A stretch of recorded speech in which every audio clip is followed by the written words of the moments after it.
By Gary Seekins of West Yorkshire Fire and Rescue Service. We could have talked all day.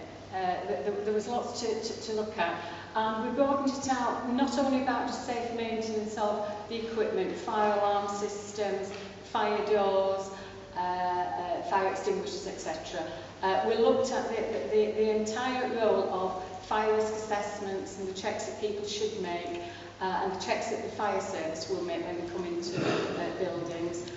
We looked at the issue of fire evacuations and the importance of practicing and to discover those. That's the best time to do things, is to practice before you've got the real event, that it will then pick up any issues that you may have, any systems failures.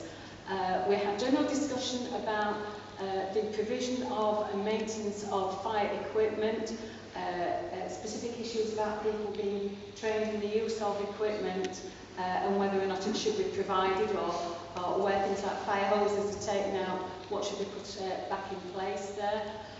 There was an awful lot of discussion, quite rightly, about disabled evacuation. We talked about temporary refuges, personal evacuation plans, the Equalities Act.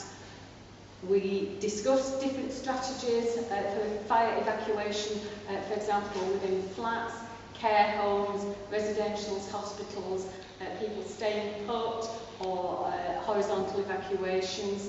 A lot of discussion about fire alarms not being operational, turned off, whether it was a fact of not being maintained in their own right, or whether it was a fact of having contractors in and wanting the alarms turned off, and issues in relation to that. Lots of discussion about fire doors, and particularly about the out of hours aspect of that, as to whether we can secure fire doors when there's nobody in the building from the point of view of security, which then led on to the aspect of allaying people's concerns about illegal trespassers, and should they be caught in the building, and they themselves creating a fire, the liability aspects of that. And last but not least, we discussed evacuation of people, the different methods, and whether lifts should be used or not, or whether there were specific fire safety lifts. Okay. Wow, thank you. You did cover a lot. Yeah.